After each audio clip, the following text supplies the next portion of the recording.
Hello everyone, welcome to my YouTube channel English literature June. तो आज के video में हम लोग टीएमबी यूनिवर्सिटी वालों के लिए पार्ट 3 का जीएस का सजेशन देखेंगे। जीएस के लिए कौन कौन सा क्वेश्चन पढ़ना है। ये जो सेशन है 19 से 2022 वालों का सेशन है, जिनके कि 28 फरवरी को जीएस का एग्जाम है। और ये जीएस का जो सजेशन है वो आर्ट्स वालों के लिए है। जीएस पेपर जो है आर्ट्स और साइंस वालों का अलग अलग होता है। हम आर्ट्स वालों के लिए सजेस्ट कर रहे हैं कि क्या कौन सा क्वेश्चन इंपॉर्टेंट है। आर्ट्स में जो है mainly Hindi, English, history, political science ये सब सब्जेक्ट आता है। जो स्टूडेंट मेरे पास इंग्लिश ऑनर्स के हैं उनको ना मोस्टली कंफ्यूजन होता है कि जीएस का आंसर हिंदी में लिखे या इंग्लिश में लिखे। आप जिसमें कंफर्टेबल हो उसमें आंसर लिख सकते हो। जीएस का कोई प्रॉब्लम नहीं है। अपने टाइम में हम हिंदी में लिखे थे और वही हिंदी में लिख के हमको 68 मार्क्स है जीएस में। जीएस जो है आपको 100 मार्क्स का एग्जाम होगा और लास्ट टाइम जो स्टूडेंट लोग है ना वो 75-78 मार्क्स तक जीएस में लाया है। तो आप लोग भी कोशिश करना कि एक भी क्वेश्चन छोड़ो ना और अच्छे से अटेम्प्ट करो। जो भी क्वेश्चन आए उसको अच्छे से लिखने की कोशिश करना। तो बाकी आप जिसमें कंफर्टेबल हो लिख सकते हो, कोई दिक्कत नहीं है, ठीक है।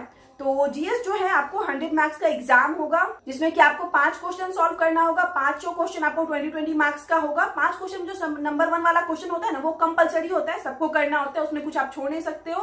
तो नंबर 1 वाले क्वेश्चन में ए बी सी करके 3 पॉइंट दे देगा। तो ए नंबर वाले में आपको क्या करेगा, ऑब्जेक्टिव दे देगा 10, जो कि 10 नंबर का रहेगा। फिर बी वाले में आपको फुल फॉर्म दे दे। फुल फॉर्म पे भी वीडियो अपलोड कर रखे हैं, ऑब्जेक्टिव पे भी अपलोड कर रखे हैं, मोस्टली उससे मैच कर जाता है, ठीक है। तो बी नंबर वाले में आपको 5 नंबर का फुल फॉर्म दे देगा और सी में क्या करेगा ना, आपको 5 फिल इन द ब्लैंक्स दे देगा। तो इस तरीके का आता है नंबर 1 वाला सेक्शन, जिसमें कि हम लोग नॉर्मली बोल सकते हैं कि ऑब्जेक्टिव आता है 20 मार्क्स का, 20 ऑब्जेक्टिव आता है। तो इसमें मोस्टली क्या होता है ना कि प्रीवियस ईयर से मैच कर जाता है और हम ऑलरेडी इस पे वीडियो अपलोड कर रखे हैं। तो उस वीडियो से ही प्रिपरेशन करके आप 18-19 तक कंफर्म मार्क्स ला सकते हो, ठीक है। 20 मार्क्स में से नंबर 1 वाला में 18-20 कंफर्म आपको आ जाएगा और नंबर 1 वाला कंपलसरी है, सबको करना होता है सॉल्व। अब नंबर 2 वाले के लिए बात करें तो नंबर 2 वाले में क्या होता है ना कि इसमें 5 क्वेश्चन दे देता है। 5 क्वेश्चन में से आप 2 क्वेश्चन सॉल्व करना है। तो 5 रहेगा तो इसमें कुछ लॉन्ग क्वेश्चन रहता है और कुछ ऑब्जेक्टिव टाइप भी आता है।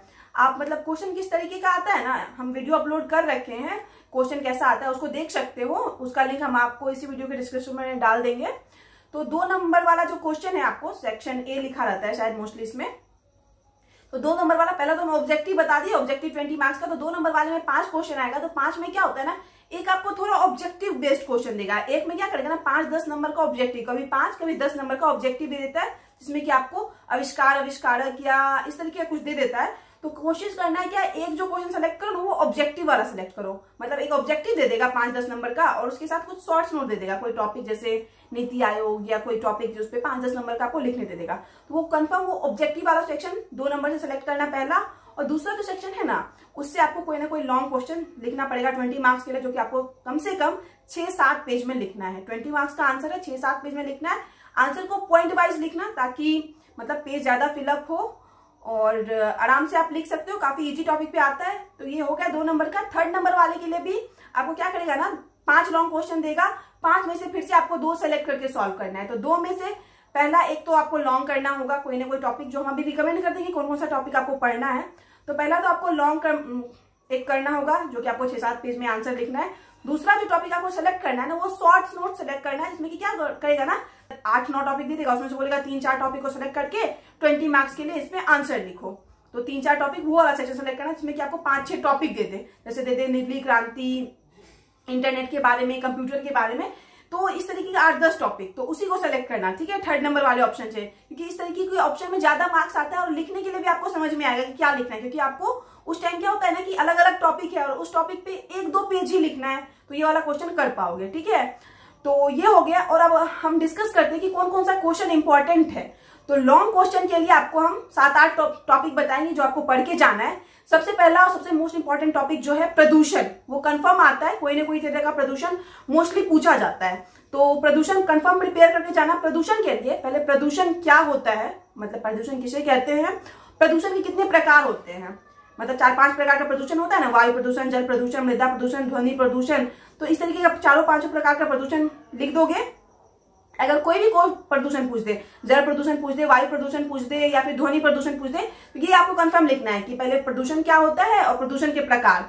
उसके बाद जो आपका मेन टॉपिक है, मतलब अगर आपका जल प्रदूषण मेन टॉपिक है तो उसके बाद जल प्रदूषण के बारे में डिस्कस करना। जल प्रदूषण से क्या हानियां होती है, किस तरीके से जल प्रदूषण फैलता है और किस तरीके से जल प्रदूषण को रोका जाता है। मतलब जल प्रदूषण को रोकने के उपाय पॉइंट लिख दिए, उसके बाद लिखना जल प्रदूषण से होने वाली हानियां लिख दिए, उसके बाद 5-6 पॉइंट इसमें मेंशन कर देना, जैसे भी आप मेंशन करो एरो बना के या।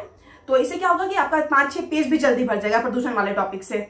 और आखिर में गवर्नमेंट के द्वारा चलाई गई योजनाएं जल प्रदूषण को रोकने के लिए गवर्नमेंट क्या कर रही है, हर जगह गवर्नमेंट कोशिश करती है जैसे नदियों को साफ करवाने का, तो उस तरीके से आप लिख सकते हो। कोई भी प्रदूषण आ जाए, जल वायु सबके लिए गवर्नमेंट वर्क कर रही है और सबसे बचने का उपाय कैसे इसको कम किया जा सकता है और इससे क्या हानियां होती है, ये सब पॉइंट वाइज आपको लिखना है, टॉपिक एक पॉइंट बना के हेडिंग डाल के।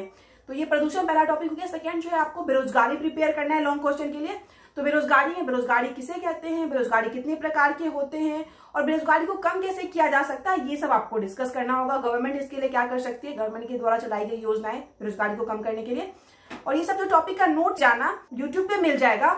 अगर यूट्यूब पे आपको नहीं मिलता है तो आपको गूगल पे कंफर्म पॉइंट वाइज नोट्स मिल जाएगा, तो आप उसको 1-2 बार पढ़ के प्रिपेयर कर सकते हो, या तो फिर नोट्स बना लो, नोट्स बना भी सकते हो।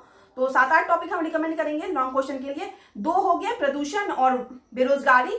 थर्ड आपको भारत के स्वतंत्रता आंदोलन के बारे में पढ़ना है। भारत के स्वतंत्रता आंदोलन मतलब भारत को स्वतंत्र करवाने के लिए ढेर सारा आंदोलन हुआ, उन सब के बारे में डिस्कस करना है थोड़ा बहुत। तो ये भी आपको यूट्यूब पे वीडियो मिल जाएगा, कोई वीडियो का ऑडियो सुन लो। अगर हिंदी में आंसर लिखना है तो आराम से वहां पे लिख सकते हो, ठीक है। कि ध्यान रहा कि बहुत सारा आंदोलन किया गया था महात्मा गांधी के द्वारा, बहुत सारे स्वतंत्रता सेनानी थे सबके द्वारा, तो उन सबको थोड़ा थोड़ा डिस्कस करोगे पॉइंट वाइज कि ये आंदोलन हुआ तो इससे क्या हुआ, तो ये वीडियो आपको मिल जाएगा कंफर्म है। तो ये हो गया भारत के स्वतंत्रता आंदोलन थर्ड टॉपिक। फोर्थ जो टॉपिक है वो है आपको चंपारण सत्याग्रह। चंपारण सत्याग्रह भी इंपॉर्टेंट टॉपिक हो जाता है क्योंकि ये बिहार से रिलेटेड है, तो ये भी प्रिपेयर करके जाना। 5वां जो टॉपिक है वो आपको प्रिपेयर करके जाना है, कंप्यूटर के बारे में पढ़ के जाना है। कंप्यूटर मतलब कैसे कंप्यूटर का आविष्कार किसके द्वारा किया गया, कंप्यूटर से मतलब क्या क्या, कंप्यूटर के आने से क्या क्या फायदा हुआ है, कंप्यूटर के आने से क्या क्या हानि हुई है, ये सब डिस्कस कर सकते हो। ये हो गया। कंप्यूटर के बाद आप इंटरनेट के बारे में पढ़ सकते हो। इंटरनेट भी काफी अच्छा टॉपिक है, इससे क्वेश्चन पूछा जाता है, लॉन्ग क्वेश्चन प्रिपेयर कर सकते हो। आपको जो आसान लगे 5-6 टॉपिक कंफर्म प्रिपेयर करके जाना। हम नॉर्मली 1-2 टॉपिक आपको एक्स्ट्रा बताएंगे। उसके बाद आपको प्रिपेयर करना है भारत में कृषि, मतलब भारत में किस तरह से कृषि किया जाता है, इसके बारे में भी क्वेश्चन आप पढ़ सकते हो। और भारत के संविधान के बारे में भी प्रिपरेशन कर सकते हो। तो ये नॉर्मली 6-7 टॉपिक आपको रिकमेंड किए हैं लॉन्ग क्वेश्चन के लिए। तो इसमें आप 5 तो कंफर्म करके जाना, 5-6। प्रदूषण सबसे इजी टॉपिक, बेरोजगारी, कंप्यूटर, भारत की स्वतंत्रता आंदोलन, चंपारण सत्याग्रह, इंटरनेट और उसके बाद आप भारत में कृषि। तो ये 6-7 टॉपिक है, इसमें से आप 5-6 कंफर्म करके जाना। तो ये हो गया लॉन्ग क्वेश्चन के लिए जो कि आपको 20 मार्क्स के लिए प्रिपेयर करके जाना है। तो शॉर्ट नोट के लिए जो कि नॉर्मली आपको 4-5 नंबर का टॉपिक डिस्कस करने आएगा, उसके लिए भी हम 8-10 आपको रिकमेंड कर देते हैं। तो सबसे पहला जो है आपको बुनियादी शिक्षा प्रिपेयर करना है। सेकंड जो है आपको ईमेल के बारे में पढ़ना है। थर्ड जो है आपको नीली क्रांति के बारे में पढ़ना है। नीली क्रांति के बाद आपको इंटरनेट के बारे में पढ़ना है। इंटरनेट भी के लिए से भी रिलेटेड शॉर्ट नोट्स आ जाता है। उसके बाद आपको हैजा भी पढ़ना है, हैजा के बारे में पढ़ना है, बीमारी होती है। मलेरिया के बारे में पढ़ना है। उसके बाद ग्लोबल वार्मिंग के बारे में पढ़ना है। ऑक्सीजन चक्र के बारे में भी पढ़ सकते हो। शुष्क कृषि के बारे में पढ़ सकते हो। जैविक उर्वरक जो होता है उसके बारे में पढ़ सकते हो।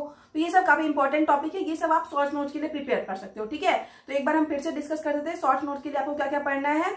ईमेल पढ़ना है, बुनियादी शिक्षा पढ़ना है, मलेरिया के बारे में, हैजा के बारे में, ऑक्सीजन चक्र, ग्लोबल वार्मिंग, नीली क्रांति, जैविक उर्वरक, शुष्क कृषि के बारे में, ठीक है। तो ये नॉर्मली 8-9 टॉपिक हम रिकमेंड किए हैं शॉर्ट नोट्स के लिए भी। तो इस तरह के कुछ क्वेश्चन आएगा और क्वेश्चन अगर 1-2 अलग भी आ जाए, मोस्टली चांसेस है इससे 80% क्वेश्चन मैच कर जाएगा जो हम रिकमेंड किए हैं। बट अगर 1-2 क्वेश्चन अलग भी आता है तो उसको लिखने की कोशिश करना, क्वेश्चन छोड़ना मत, ठीक है। तो आखिरी एग्जाम में इसको भी अच्छे से दो, अच्छे से प्रिपरेशन करो। गूगल या तो फिर यूट्यूब पे मोस्टली टॉपिक आपको मिल जाएगा। तो अच्छे से एग्जाम दो आप लोग। All the best.